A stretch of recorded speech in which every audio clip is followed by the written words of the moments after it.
Vamos a tratar sobre el tema de control y gestión de residuos sólidos.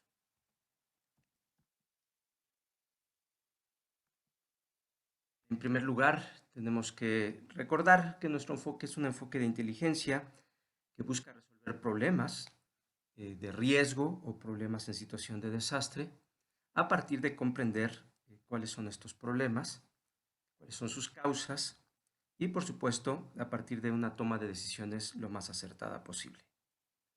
También hemos dicho que el propósito de la gestión reactiva, particularmente desde el enfoque de la ayuda humanitaria, consiste en garantizar la seguridad de los afectados y la asistencia.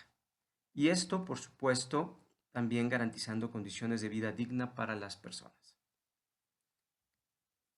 También estamos empleando un enfoque de inteligencia de riesgos que consiste en tratar de identificar cuáles son los riesgos de diferentes tipos que pueden surgir a raíz de las condiciones de desastre. Y para ello, el doctor Dylan Evans nos propone que analicemos las cosas de diferentes enfoques. Uno de ellos es identificar con claridad lo que sabemos. En este caso, si aplicamos la mira, serían los datos secundarios.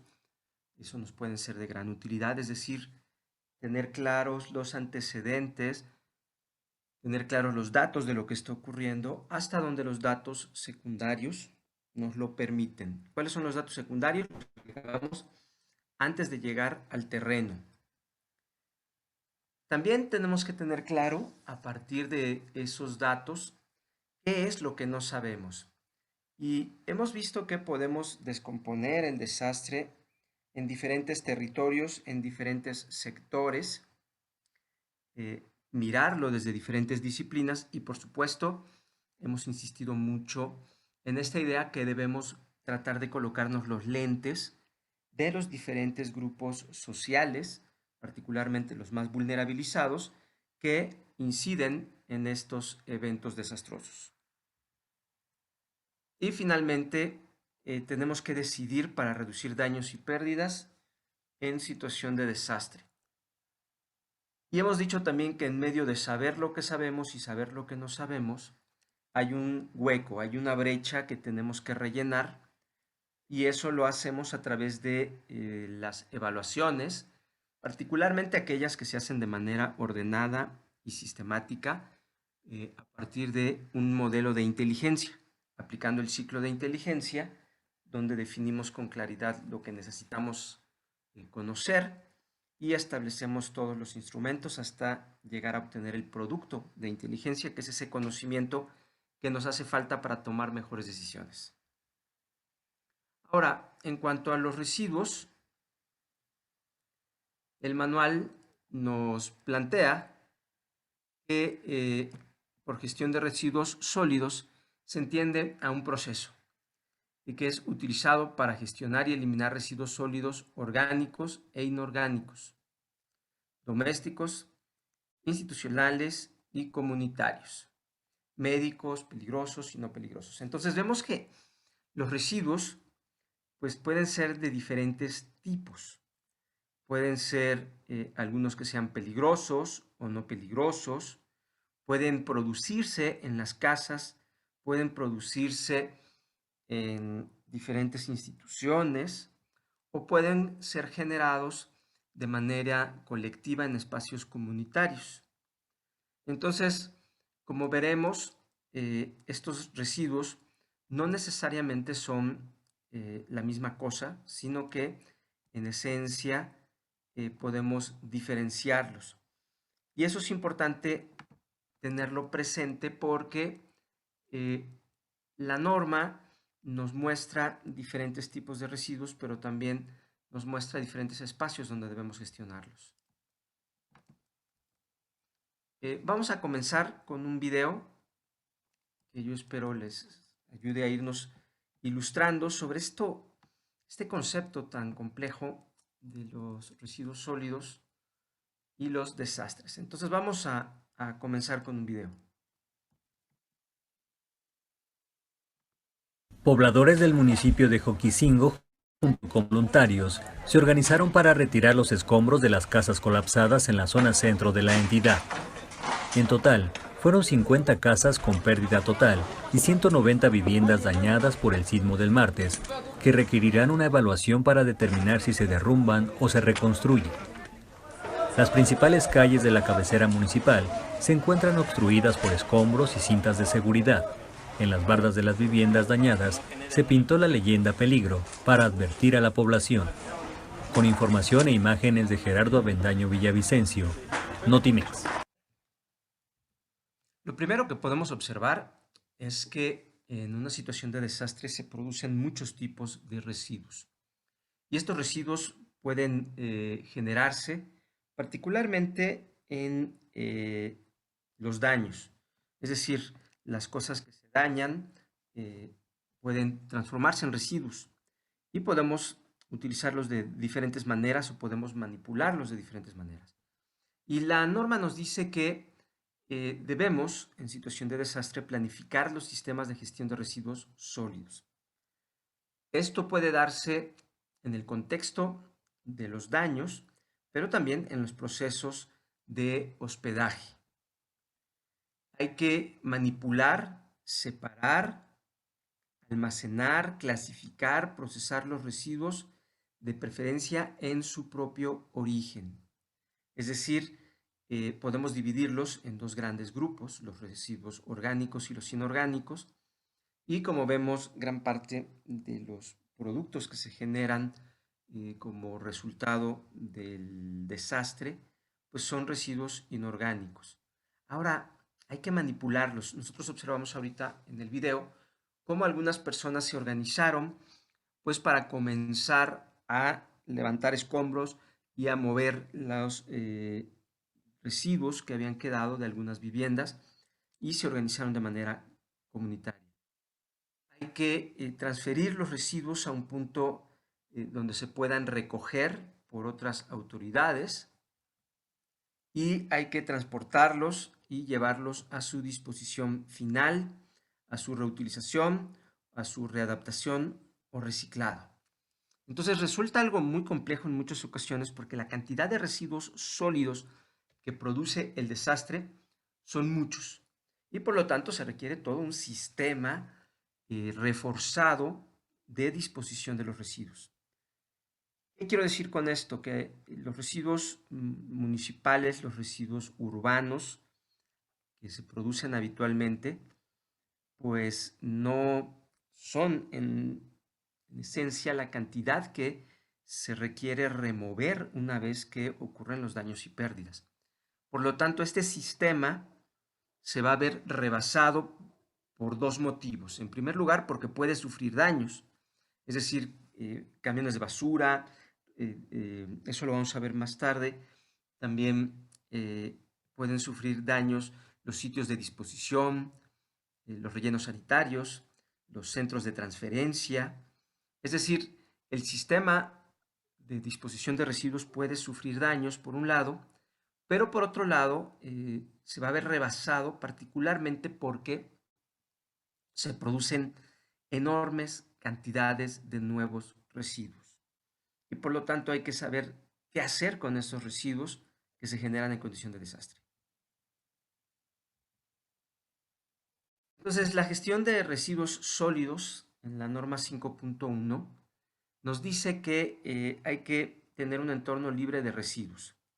Los residuos sólidos se contienen de forma segura para evitar que contaminen el medio ambiente y los espacios para vivir, aprender y trabajar, además del entorno comunitario. Entonces, ¿qué quiere decir esto? Que los residuos que se producen dentro de la actividad humanitaria, en las casas provisionales o en los refugios, en los campamentos, pero también los que se producen en los sitios donde se trabaja, en los lugares donde se establecen medios de vida, o en las casas, repito, o en las escuelas, pues son gestionados correctamente o en los entornos comunitarios.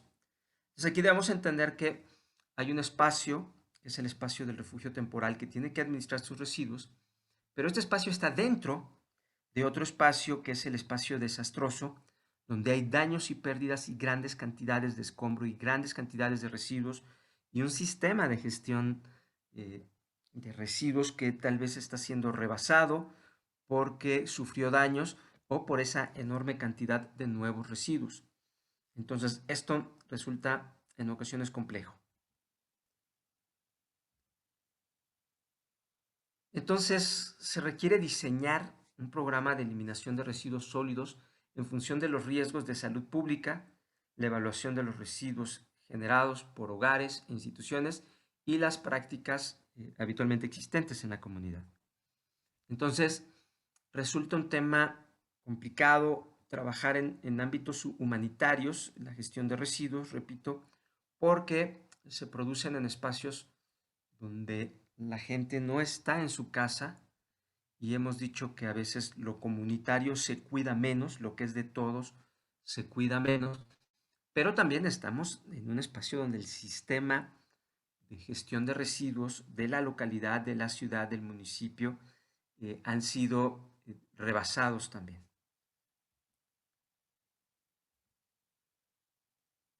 Entonces, lo primero que tenemos que identificar es cómo están las capacidades locales.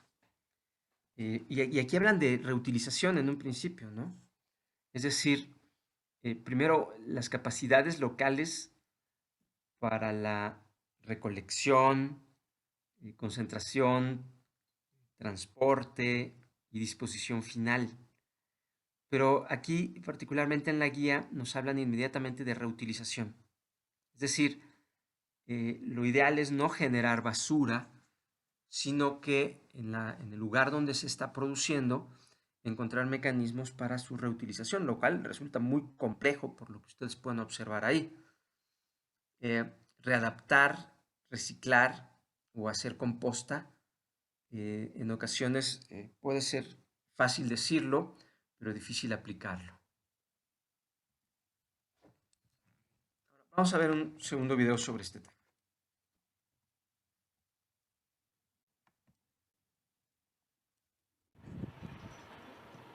Es difícil imaginarlo ahora, pero debajo de este montón de refrigeradores solía haber pistas de tenis. Jugadores de béisbol entrenaban debajo de estas montañas de escombros y los jardines son ahora un cementerio para torres de coches. Desde el maremoto en marzo pasado, la ciudad de Sendai, al norte de Tokio, se ha embarcado en una larga y difícil tarea de limpieza. Una semana después del terremoto decidimos construir este centro de recogida de residuos. A principios de abril ya estábamos procesando los residuos del maremoto. En Sendai hemos construido 3 centros como este. Cerca de 10.000 toneladas de residuos se recolectan aquí todos los días. Sin embargo, en Sendai podría ser peor. Algunos pueblos cercanos tienen que lidiar con el equivalente a un siglo de residuos al día.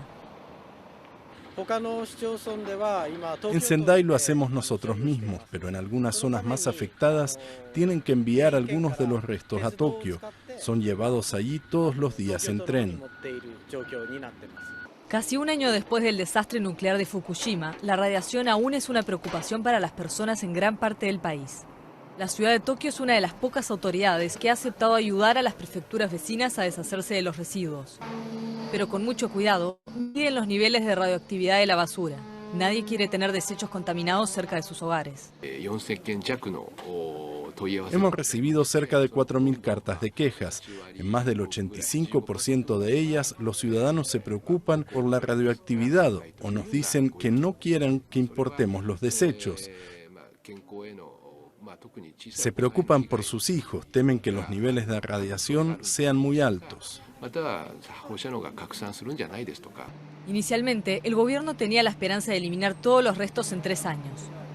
Pero los temores de radioactividad están dificultando esta tarea.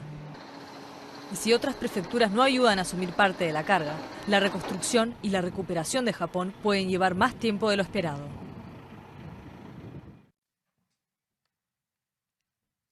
Entonces podemos observar que el asunto no es nada trivial. Y por supuesto se generan enormes cantidades de residuos que tienen que ser procesados.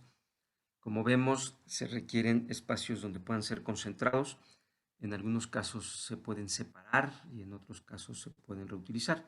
Sin embargo, no es un tema que sea sencillo porque vemos que en este contexto de movilización de residuos, pues también hay personas y personas con diferentes condiciones de vulnerabilidad que pueden verse también afectadas. Entonces, vemos entonces que la ayuda humanitaria se da en un contexto donde los sistemas, repito, de gestión de residuos están siendo rebasados por la cantidad y por los propios daños de estos residuos, o incluso por condiciones muy específicas como lo que pasó en Japón por contaminación de estos mismos residuos.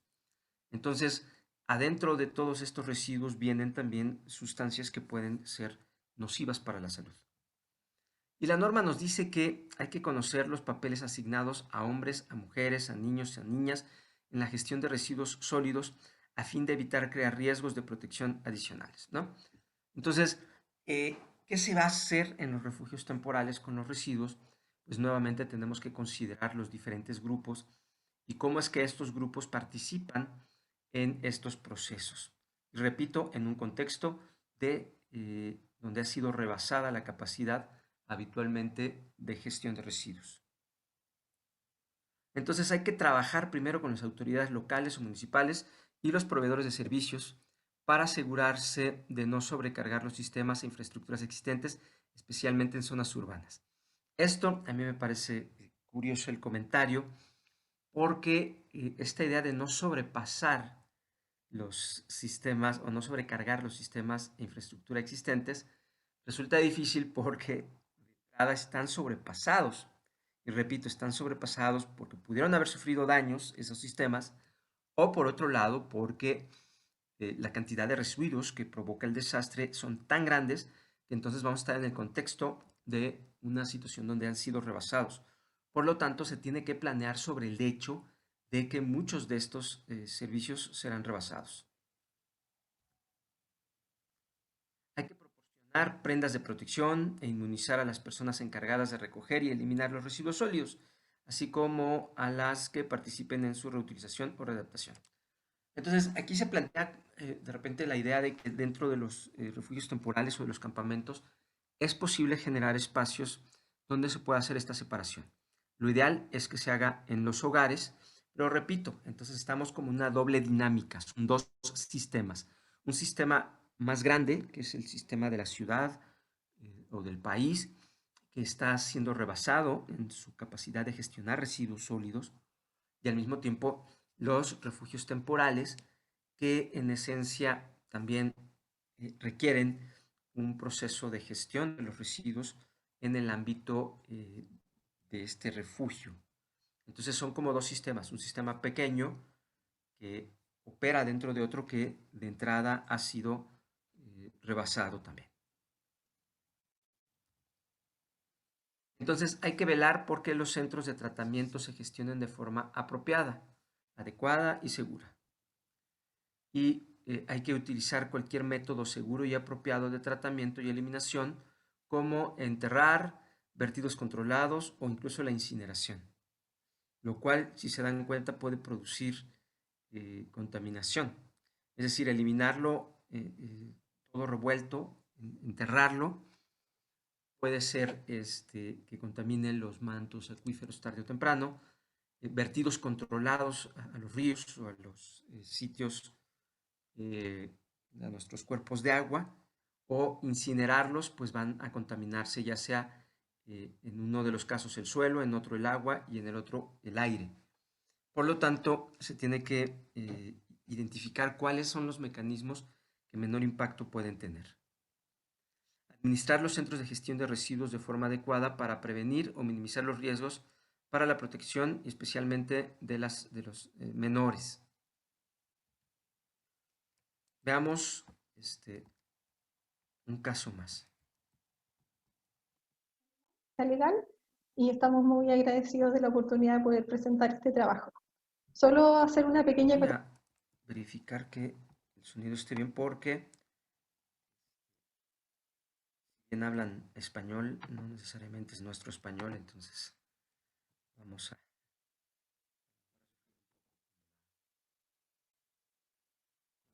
Hemos pido un esfuerzo para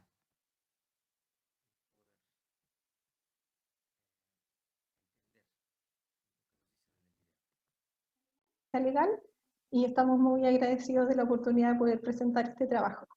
Solo hacer una pequeña acotación, nosotros este trabajo lo hicimos el año pasado y parte cuando todavía no estaba el tema de la pandemia, entonces circunscribimos este trabajo respecto a los residuos sólidos en situaciones de desastre, pero orientado a desastres naturales. No contemplábamos el tema de la pandemia, sin embargo hay temas que igual lo van a tocar, entonces por eso quería como darles ese pequeño contexto.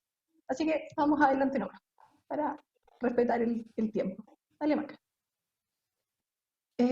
Primero queríamos comentarles que cuando nos hicieron nos encargaron este trabajo de revisar la normativa, nosotros revisamos con José que somos un país que tiene un alto riesgo de amenazas naturales que generan desastres naturales, porque una cosa son las amenazas, cómo se transforman en desastres cuando no son planificadas. También vimos que el cambio climático ha incrementado esas posibilidades. De hecho, muchos conocen ese mapa que se puede ver acá, que es el mapa de la vulnerabilidad de cambio climático, donde Chile tiene 7 de las 9 posibilidades de vulneración. Entonces, por eso creemos, y por eso nosotros pensamos, que revisar la situación normativa de los residuos de desastre, que es un punto específico dentro de toda la problemática de los desastres naturales, es relevante para saber si se tienen que hacer ajustes normativos o bien cambios culturales con las comunidades y la ciudadanía trabajando en la educación, capacitación y prevención. Nuestro informe pretendió abarcar 3 puntos de vista y es lo que nosotros les vamos a tratar de comentar. En honor al tiempo vamos a ser súper concisos respecto a ciertas observaciones que nosotros tuvimos al respecto. Primero hicimos la revisión de la legislación nacional. En segundo punto de vista, analizamos el protocolo panamericano de gestión de residuos en situación de desastre, que está previsto por la Organización Panamericana de la Salud, dependiente de la OMS, y en tercer lugar, revisamos el estándar europeo a través de la Oficina de las Naciones Unidas con la agencia sueca. Ese es el contexto de nuestra investigación. Vamos adelante. Antes de partir con la revisión de la legislación nacional, queríamos hacer una reflexión. Japón es un país que tiene también similitudes con nosotros respecto a los desastres o las amenazas que está expuesto. Y nosotros queremos partir con esta primera reflexión porque después vamos a volver a ella. Japón tiene un manejo de desastre basado en la cultura. Por lo tanto, no solo apunta a que todo esté legislado, sino que lo que apunta es que todos los organismos vayan en una línea de acción, porque los desastres naturales tocan muchos aspectos de nuestra vida. Por eso, para un japonés cualquiera que ha aprendido sobre los desastres, es necesario que cada ciudadano tenga un plan en la cabeza. Y eso es la pregunta que nosotros también queremos resolver. Nosotros, como chilenos, ¿tenemos ese plan en la cabeza cuando se trata de los desastres y cuando se tratan los residuos? Por ejemplo, ¿tenemos ese plan de qué hacer con nuestros residuos COVID? A mí me pasaba que cuando yo me hice esa pregunta, yo no necesariamente sabía qué hacer con esos residuos. Y eso es lo que tenemos que tratar de poder resolver a través de la legislación, de la cultura y del impacto con la ciudadanía. Sin más, con esa reflexión en la cabeza de tener un plan en la cabeza respecto a qué hacemos con nuestros residuos en la emergencia, les podemos contar que nosotros hicimos una revisión de 6 normativas que les vamos a pasar a detallar, que son la Ley 20.920, que es la responsabilidad extendida al productor, planes de emergencia de la ONU, el anteproyecto de ley de cambio climático, que todavía no es ley, el decreto supremo 594, que ve en algunas características el tema de los residuos no peligrosos, vimos los residuos peligrosos y las sustancias peligrosas. Vale, Macarena. Antes de entrar con la legislación nacional, queríamos comentarles ciertas características que nosotros observamos. Primero, observamos que la legislación nacional no apunta a una legislación basada en desastres o en desastres naturales. En general, la legislación nacional apunta a situaciones de normalidad y lo que, por supuesto, que quiere proteger la salud de las personas y el medio ambiente, pero no tiene en sus capítulos temas de cómo manejar los desastres, excepto algunas excepciones que son los planes de emergencia, planes de manejo. Pero toda nuestra normativa respecto a los residuos no tiene esa mirada, Segundo, encontramos que hay distintos actores cuando se ven los residuos. Por ejemplo, está por un lado el tema del Ministerio de Salud, con las Seremi de Salud respectivas, y por otro lado están los Ministerios de Medio Ambiente, y en temas de desastres está la ONEMI. Son organismos que no necesariamente conversan, por lo tanto tienen una mirada diferente respecto a qué es lo que se hace en cada caso. Después, encontramos que la normativa está orientada a regular actividades del titular. No existe una mirada como global, sino que se apunta a un riesgo específico de un titular específico. Por lo tanto, no contamos con una mirada global, de que mire qué pasa con los residuos en una situación de desastre, sino que tenemos una normativa que apunta a temas muy específicos según el tipo de riesgo de la actividad productiva que se realiza en ese sector. Con esas pequeñas observaciones voy a pasar a indicar lo que nosotros encontramos que son relevantes en cada legislación que nos pueden ayudar a construir este como especie de manual que debería tener la comunidad, o este plan en la cabeza que deberíamos tener todos. Hicimos la revisión de la normativa de residuos peligrosos, que es el DS-148, y los aspectos relevantes que podríamos destacar de que sí identifica los residuos, los clasifica, dice qué es residuo peligroso. También tiene planes de manejo. Cuando yo tengo una cierta cantidad de toneladas, entonces yo tengo que tener un plan de manejo. El plan de manejo, en el caso, debería decirme qué hago con los residuos, dónde debería responder todas las preguntas, y además los planes de contingencia en el caso de que llegan a haber también emergencias en ese sentido. También es un buen identificador de peligrosidad. Habla de cuáles son los residuos tóxicos, los inflamables, corrosivos, y también habla de los requisitos que deben tener estos residuos, por ejemplo, los espesores, la rotulación y los rellenos de seguridad. Segundo punto que revisamos es la normativa de residuos no peligrosos, y una característica que nuestro sistema normativo tiene y que se agradece es que finalmente tiene una trazabilidad en los residuos. Entonces dice, por ejemplo, dónde los tengo que generar, cómo los tengo que almacenar, dónde los tengo que transportar, cuál es el tratamiento de la disposición final, y cada uno de esos tiene una cadena de autorizaciones. Esto es un sistema que no todos los países lo tienen y que es valioso. Valioso en el sentido de, cuando estamos en una situación de normalidad, sabemos qué pasa con nuestros residuos. No necesariamente eso se va a cumplir cuando estemos en una situación de emergencia, pero creemos que una institucionalidad que tenga ese punto de vista es muy útil. Ahí como que se me tapó el tercero.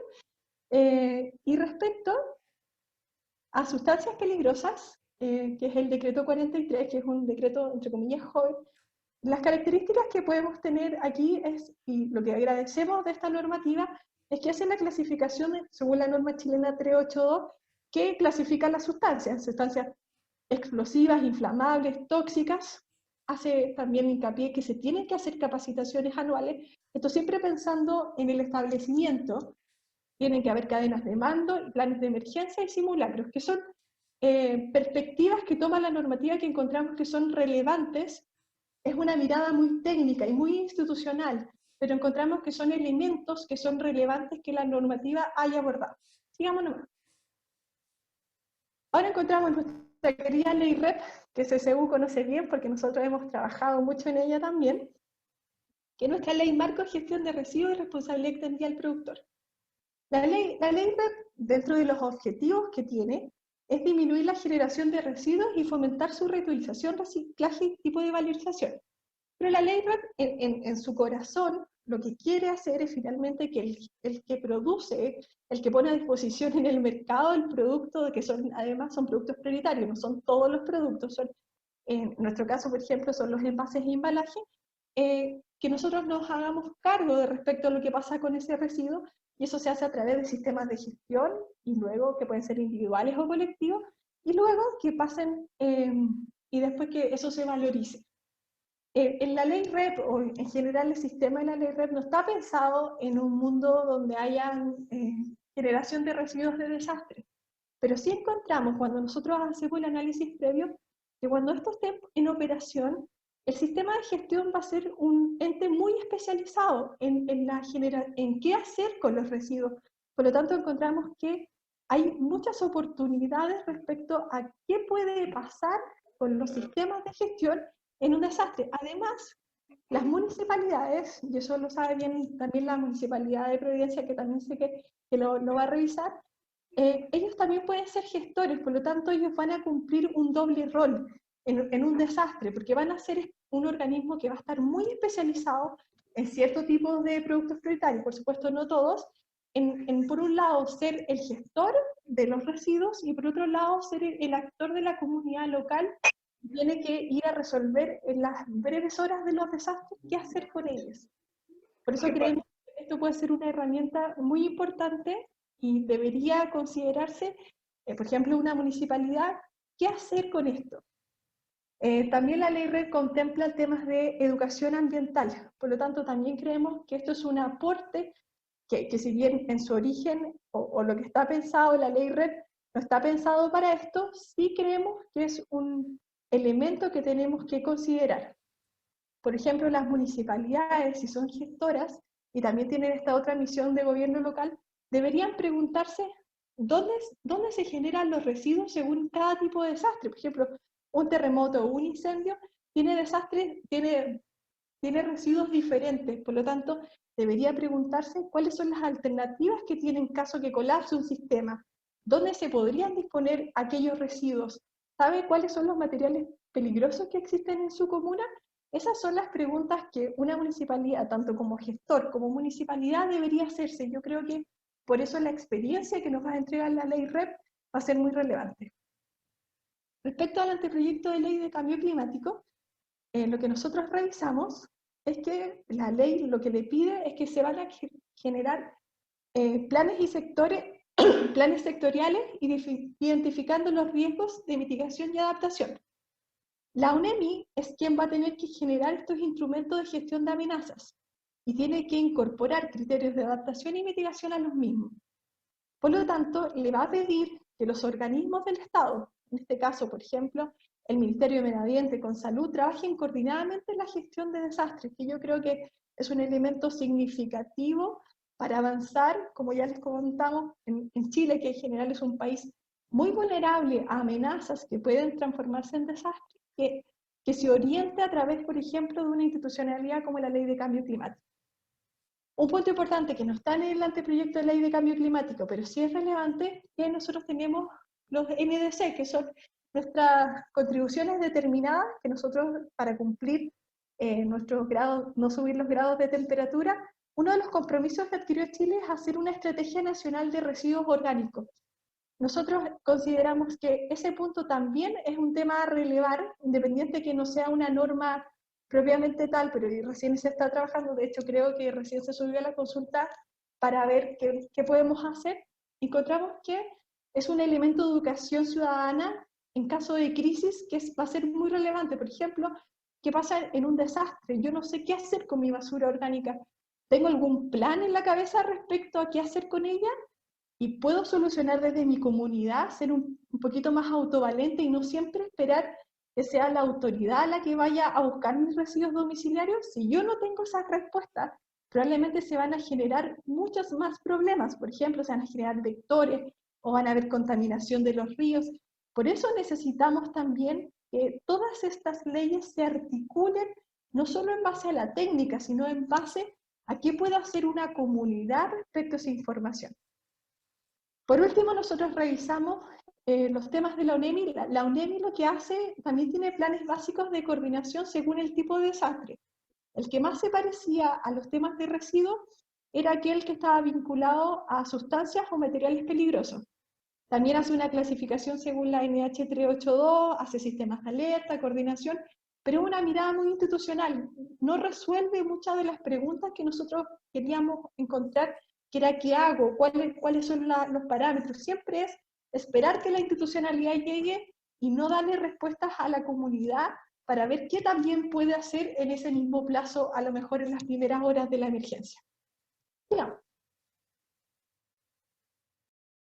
Luego el análisis que hicimos, que fue el análisis comparado, nosotros hicimos un esfuerzo muy grande por tratar de resumirlo, porque, por ejemplo, solo el protocolo panamericano son como 150 páginas, que nosotros recomendamos con José porque es un manual que de verdad explica si bien cada situación es diferente, no es lo mismo un incendio en Valparaíso que un incendio en Concepción, pero sí entrega herramientas a las personas y a los gobiernos locales de qué hacer con los residuos cuando pasan las emergencias.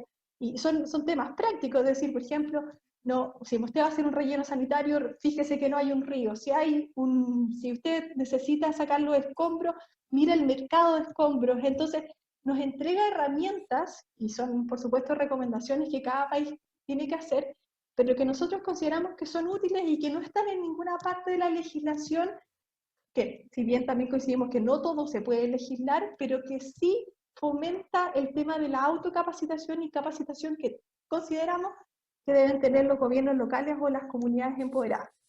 Entonces la Organización Panamericana de Salud nos entrega varias herramientas, que por ejemplo hay que identificar los residuos. Todo esto son fases previas, porque cuando ya llega el desastre hay que actuar. Si nosotros no sabemos dónde están los residuos, si no sabemos dónde están las fuentes, cuáles son las potenciales a la salud humana, los volúmenes que se podrían llegar a generar, entonces implementarlo en el desastre propiamente tal cuesta mucho más.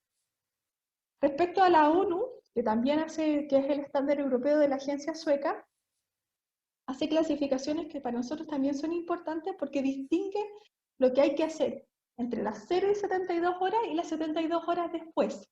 Y, por ejemplo, también tiene un tema de que identifica previamente cuáles son los residuos que se generan según cada tipo de desastre. Después les voy a mostrar un ejemplo. Identifica los problemas, hace mapeos de residuos. Yo creo que ese es un punto súper relevante que pudiesen tomar, por ejemplo, algunas organizaciones o algunas municipalidades, saber dónde están sus residuos y sus potenciales residuos. Y respecto a eso, prioriza las decisiones por cada fuente de residuos con un sentido común. También, por ejemplo, revisa qué pasa, por ejemplo, si un hospital es el que finalmente tiene un problema. ¿Qué pasa con los residuos peligrosos que hay en los hospitales? Nos pasa ahora con el tema del COVID, que no sabemos bien qué hacer con las mascarillas, qué hacemos con las jeringas. Todas esas problemáticas también las aborda. Identifica los equipos disponibles que debería tener y también hace un tema de cómo cuento con algunos recursos y ver respecto a esa priorización cómo lo voy a hacer. Un tema relevante también es el sistema de datos, y nosotros lo sabemos bien ahora con el tema de la pandemia. ¿Cómo poder generar un sistema de datos de los residuos que nos pueda ser de utilidad en el futuro? Y otro punto que no es menos importante es poder definir previamente quién es el dueño de los residuos en los momentos de desastre.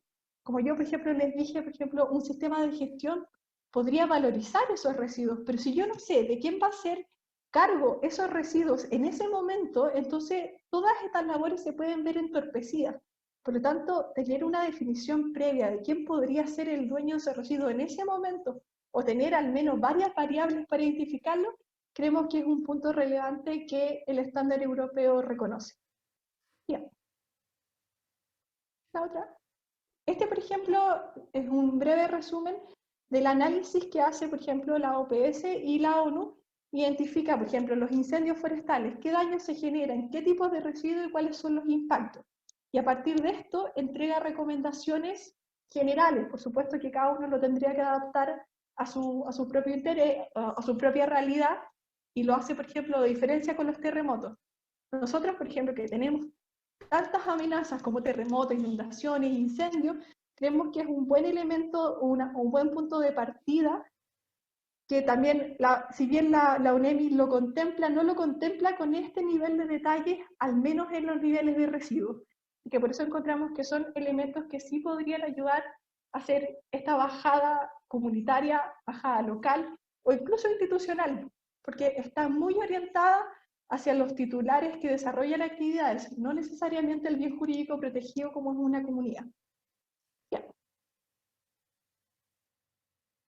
Entonces, para ser como bien concisos con el tiempo y para no pasarme más, podemos hacer ciertas conclusiones. Encontramos que la legislación nacional sí tiene grandes fortalezas, como por ejemplo, que tiene la trazabilidad de los residuos, cuenta con elementos importantes, como por ejemplo, las clasificaciones, también sabe cómo disponer, también tiene planes de manejo, sistemas de autorizaciones, pero en general está apuntado a tiempos de muy normales o emergencias muy puntuales.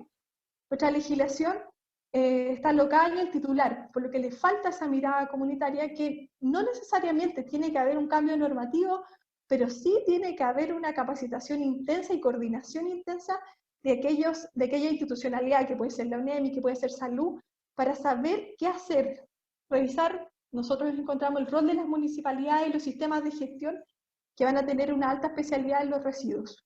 En general, el sistema de gestión en residuos no peligrosos. Las conclusiones de la Organización Mundial de Salud, creemos que este instrumento es un manual que puede servir de base para una bajada local, porque tiene elementos prácticos y puede ayudar a la creación de guías y mapas de riesgo.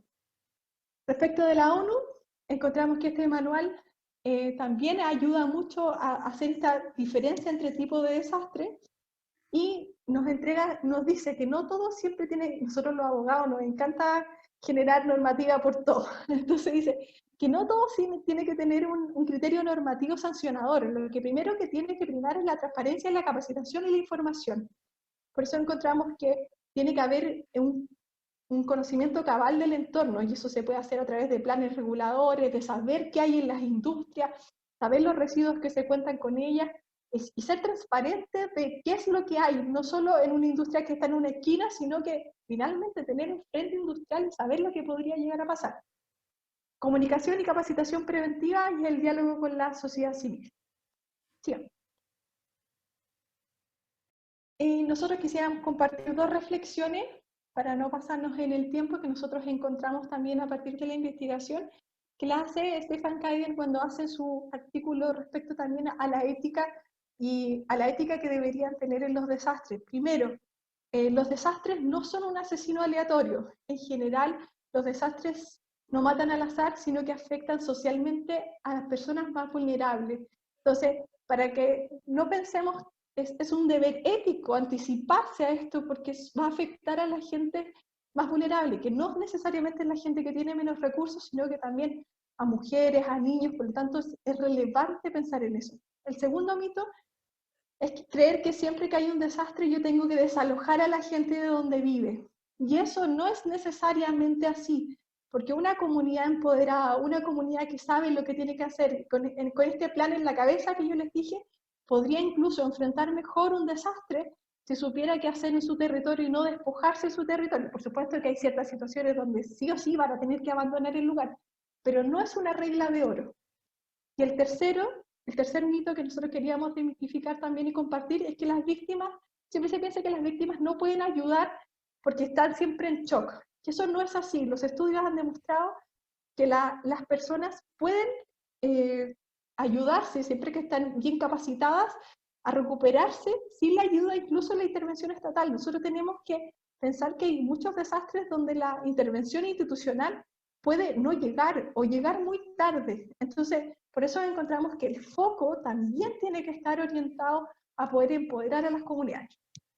Y por último, nuestra última reflexión, acá. Existe una palabra en Japón, y por eso quería volver a la reflexión inicial de Japón, yo no hablo japonés, entonces se llama Kokoro no Kea, que se llama cuidados del corazón. Y este es un modelo japonés que ellos también incorporaron a través de su propia experiencia en desastre y que se sustenta en la recomposición de la salud mental, no solo a través del estrés postraumático que genera un desastre, sino la creación de una conciencia y prevención antes que sucedan los hechos. Es un modelo que no solo piensa en cuando yo estoy en el desastre qué voy a hacer, sino que es un modelo permanente que está pensando en eso, en cuidar el corazón antes de que pasen los desastres. Lo bueno es que la ONEMI, por ejemplo, está aprendiendo de ese modelo y yo creo que va a ser un modelo muy útil para poder enfrentar esta situación. Y eso queríamos decir que a partir del informe que tiene esta mirada normativa, pero también tiene esta mirada como de protocolos, de recomendaciones, creemos que cada uno tiene que hacer su parte. Muy bien. Entonces, este video chileno, muy reciente por cierto, nos ayuda a identificar varias cosas. Primero, esta idea de formar clústeres. El clúster, esta célula que se dedique a ver el tema de los residuos en situación de desastre y y ella mencionaba que no hay una mirada global, que no hay una mirada que junte al de gestión de riesgos con el de gestión de residuos, para que juntos puedan imaginar un futuro de desastre donde hay muchos residuos, un futuro donde podría el sistema verse rebasado y, por supuesto, este sistema diseñado para operar en funciones normales, en situación normal, tiene que moverse a situación de emergencia. Entonces, nuevamente esta idea de generar clústeres antes de con los diferentes actores que podrían participar o intervenir en una situación de desastre para poder hacer algo con los residuos. Entonces, habitualmente nosotros medimos daños y pérdidas y podemos hacer un mapa de dónde podrían ocurrir los daños y las pérdidas, pero difícilmente hacemos un mapa donde podamos decir dónde van a estar los residuos, qué tipo de residuos podrían generarse y en qué cantidades, ¿no?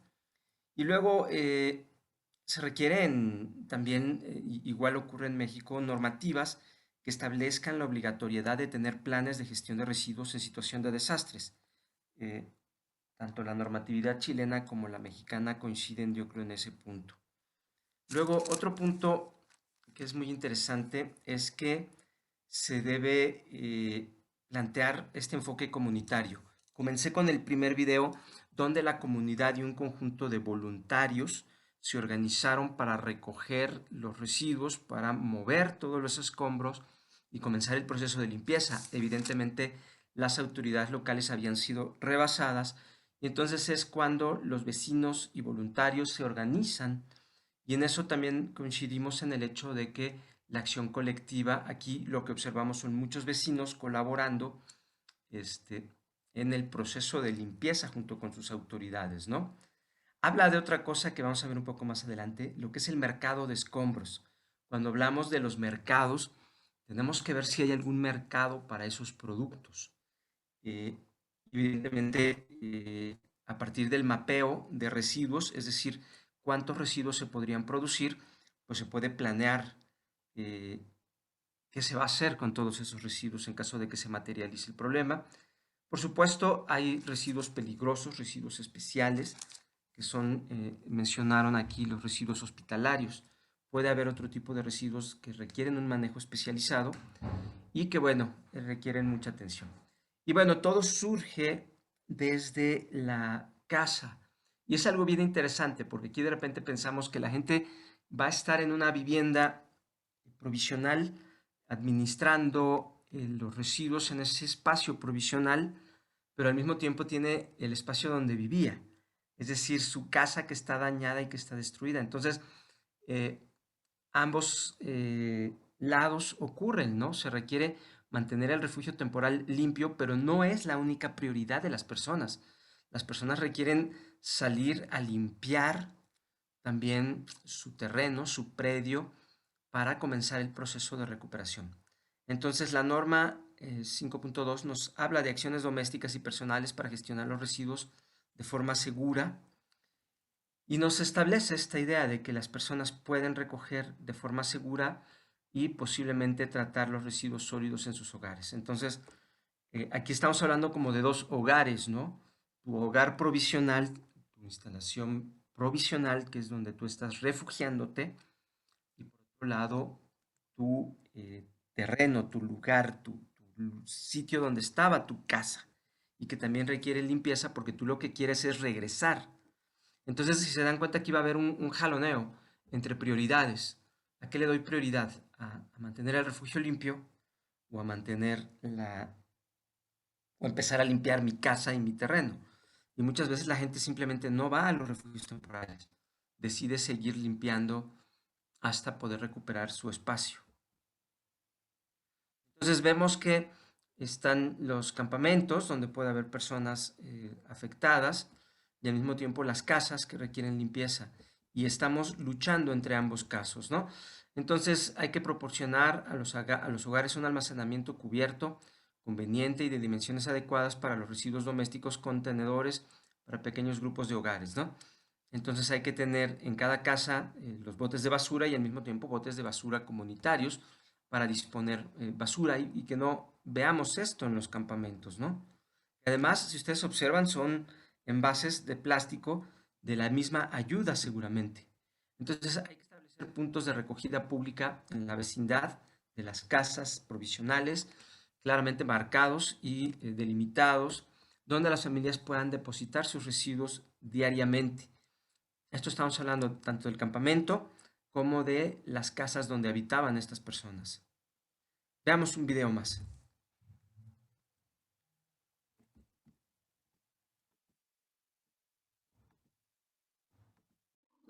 Un saludo a todas las personas que nos siguen a través de las redes sociales, en especial a quienes nos comentan a través del Facebook Live de Radio Fórmula en @radioformula.mx.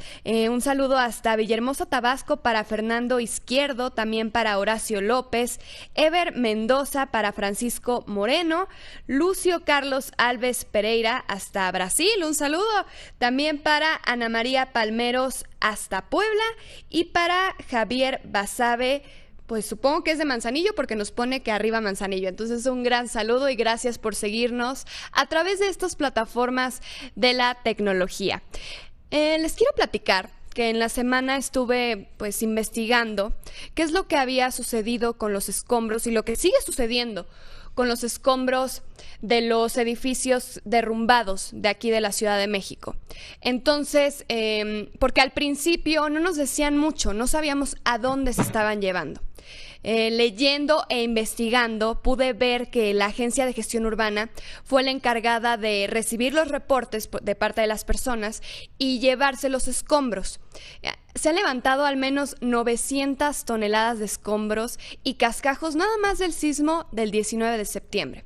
Hay más de 20 sitios, me parece que son 30 aproximadamente, sitios autorizados por la Secretaría del Medio Ambiente y Recursos Naturales, la Semarnat, en el Estado de México, para que se lleven ahí los escombros. También se habló en una nota de Animal Político que la Agencia de Gestión Urbana envió los escombros al bordo poniente, que está ubicado en el ex lago de Texcoco. Cuando este bordo poniente fue clausurado, me parece que en el año 2011, porque ya había llegado al límite máximo de su capacidad. Entonces, envían los escombros allá, como lo menciona Animal Político, pues sí es una gran irresponsabilidad, porque también los escombros deben ser manejados de forma adecuada.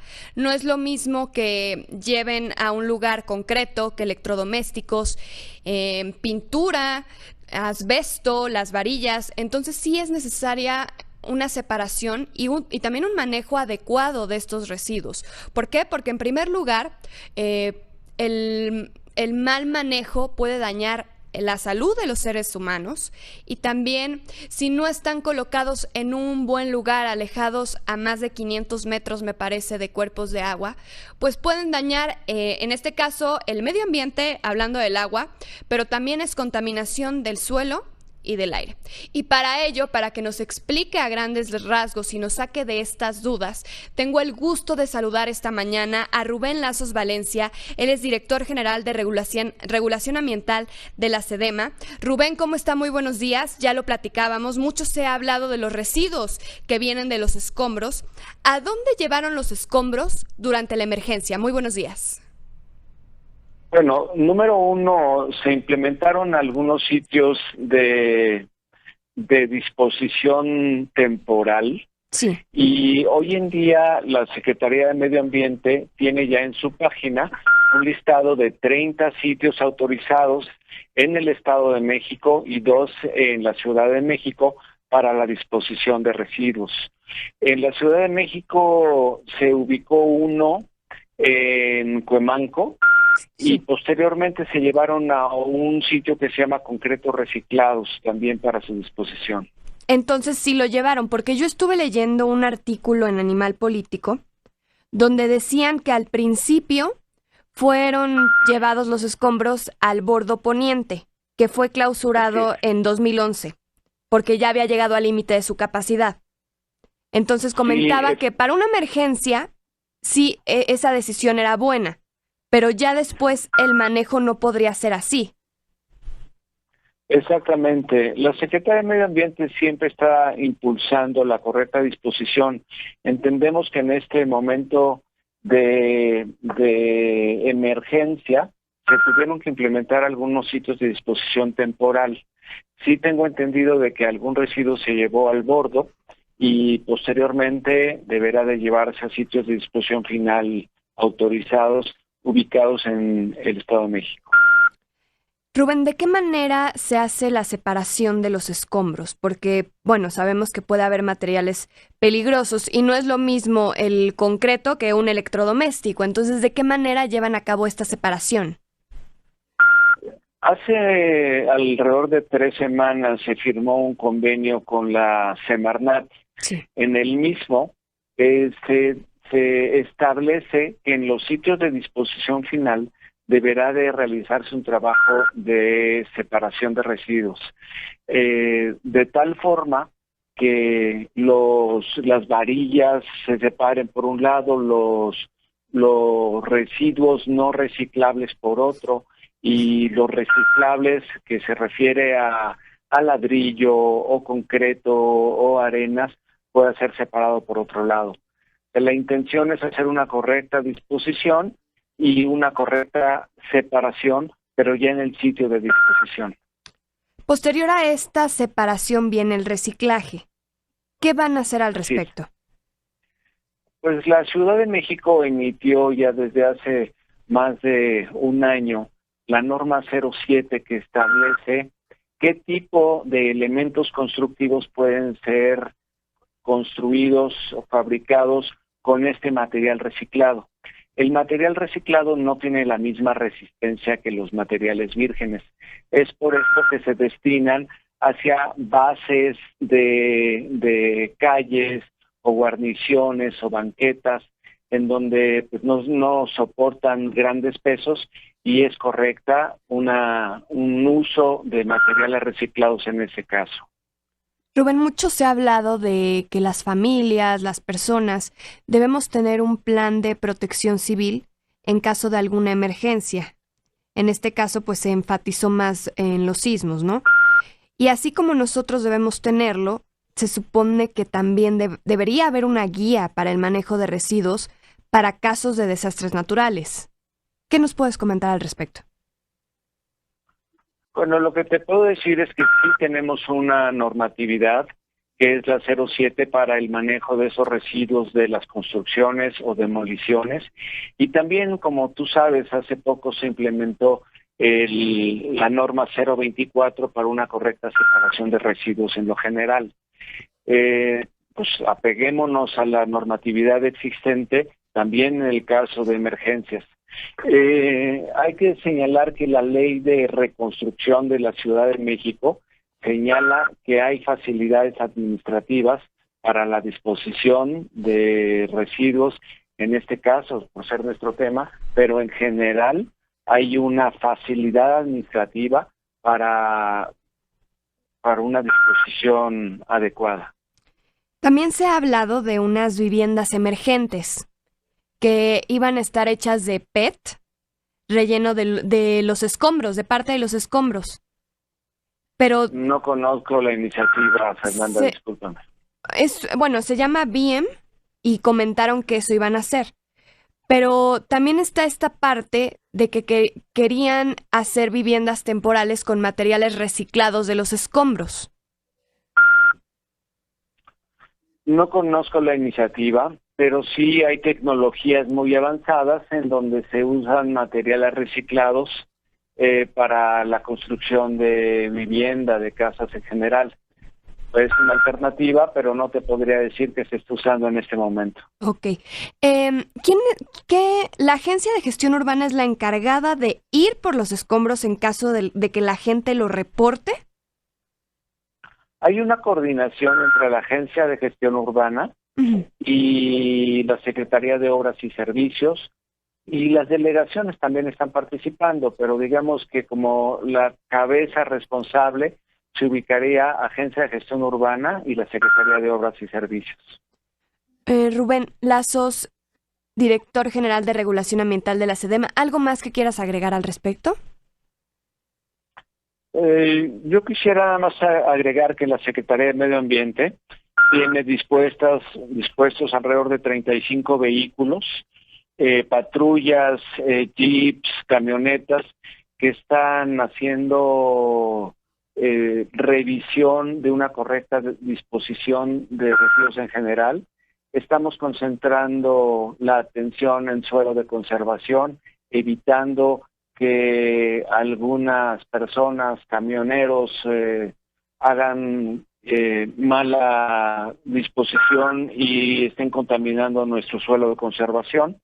Estamos poniendo énfasis y en la coordinación con el Estado de México y con Semarnat para compartir una herramienta que desarrollamos en donde estamos monitoreando el origen y el destino del residuo de la demolición que se generó en el sismo del 19. Claro, porque, si no se maneja de forma correcta, puede afectar la salud de las personas, además del medio ambiente.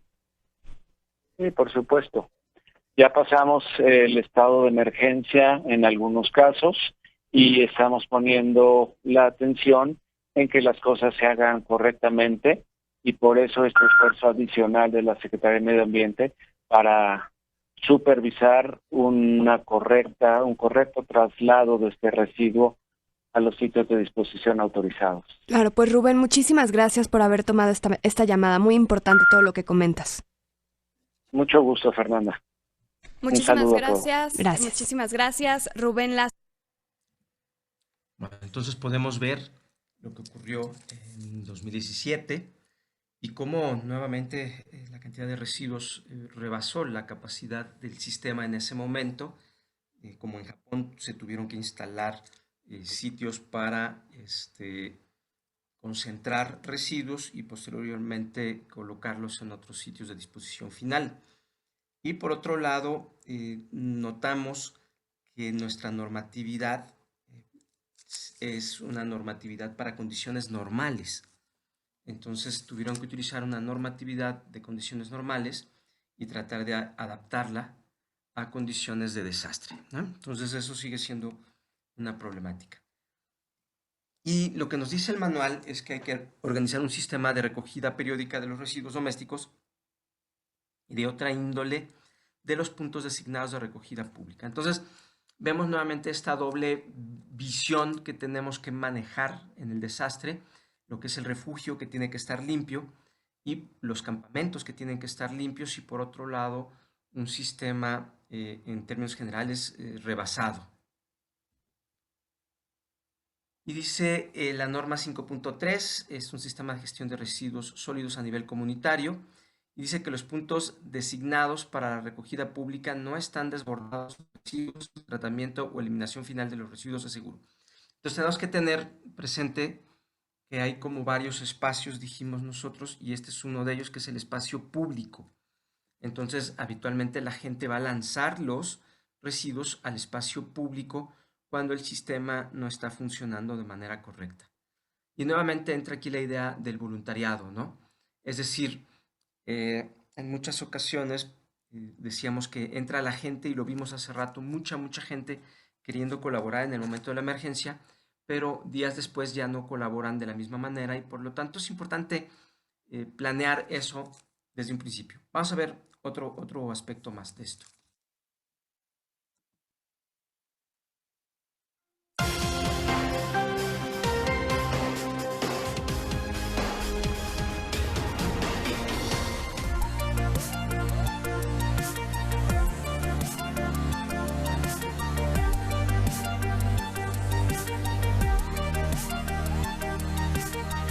Muy buenas noches. El 19 de septiembre tuvimos un temblor que fue lamentable en muchas partes del país y en la Ciudad de México.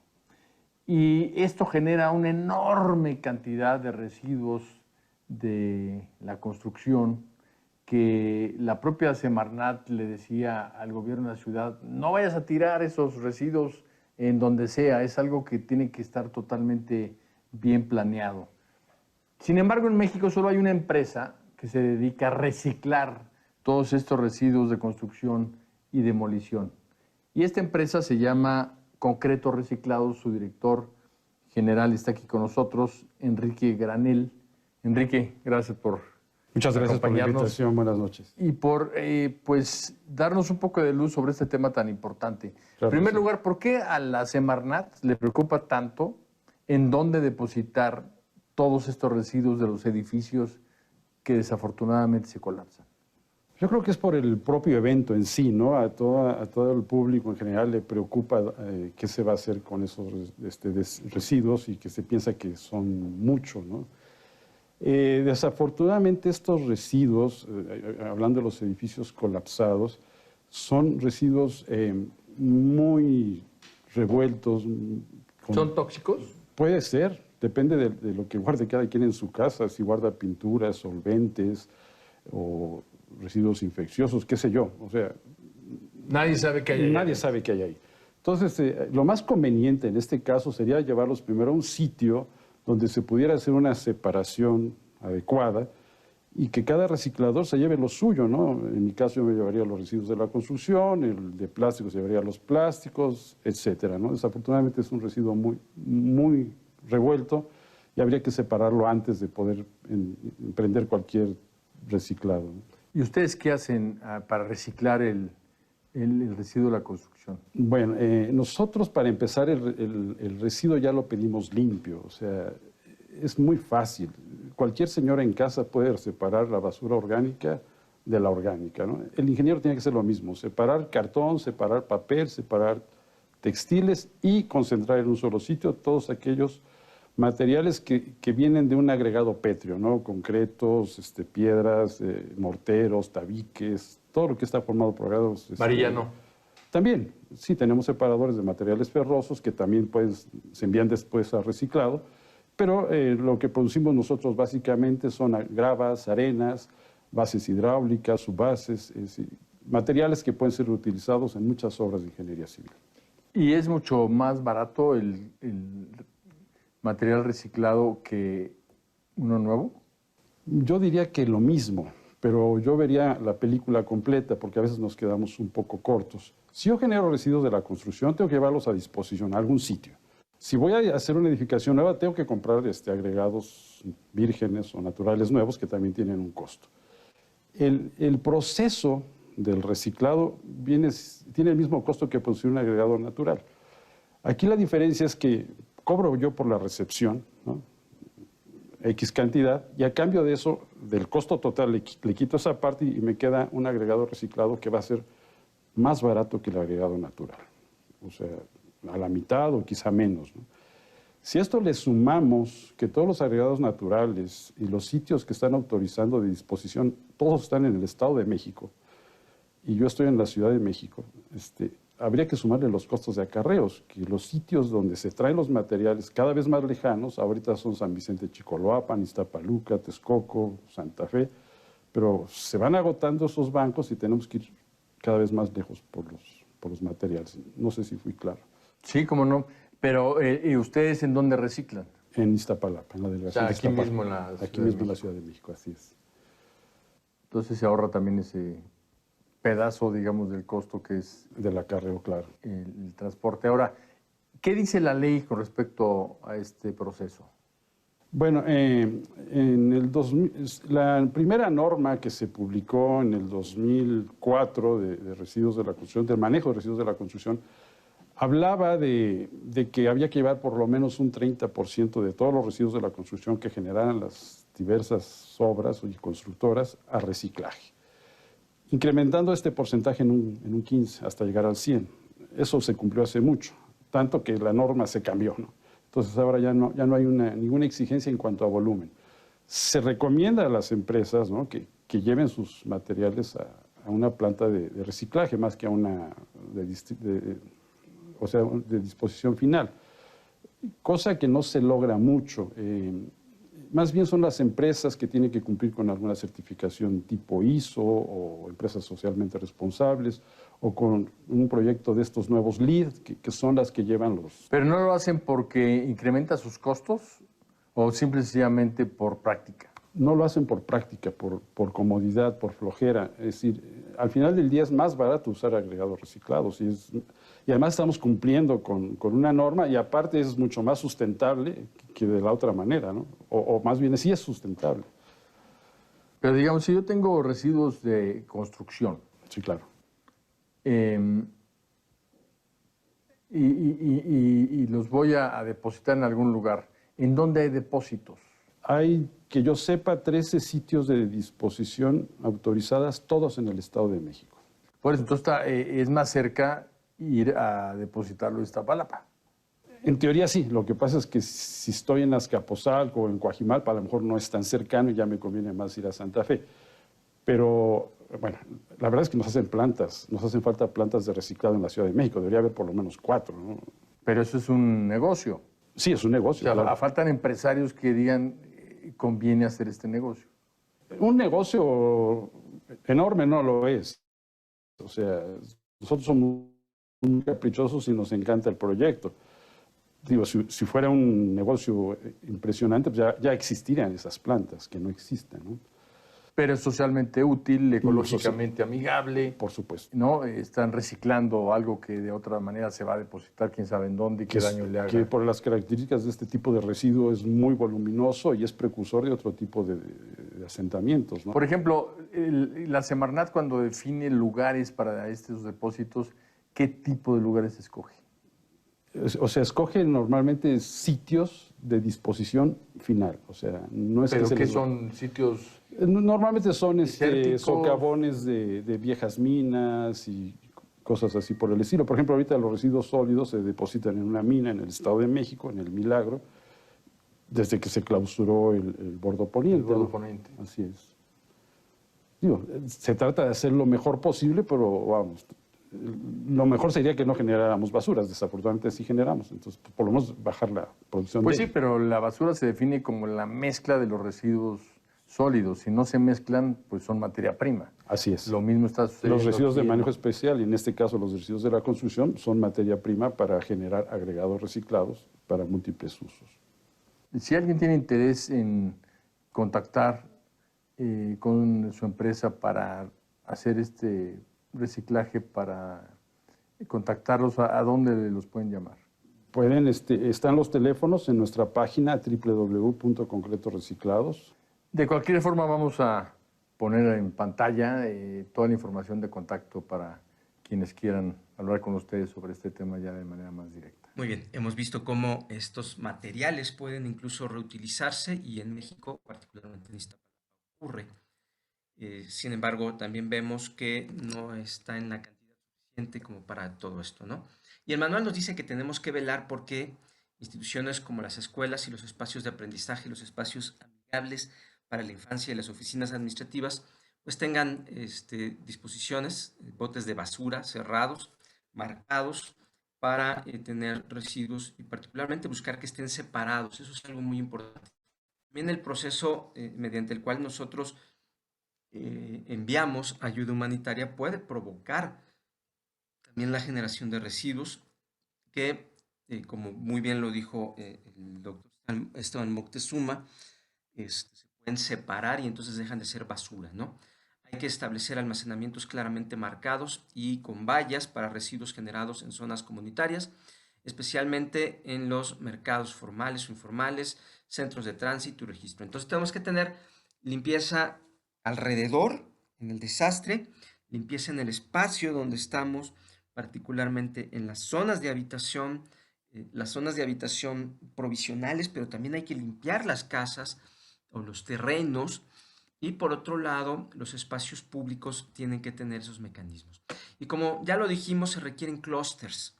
Es algo muy curioso que se coincida en esta idea de que la gente que gestiona residuos y la gente que hace gestión de riesgo de desastre no trabajan juntos, no construyen un clúster y se tienen que hacer por territorio, por delegación, por estado, Ciudad de México, Estado de México.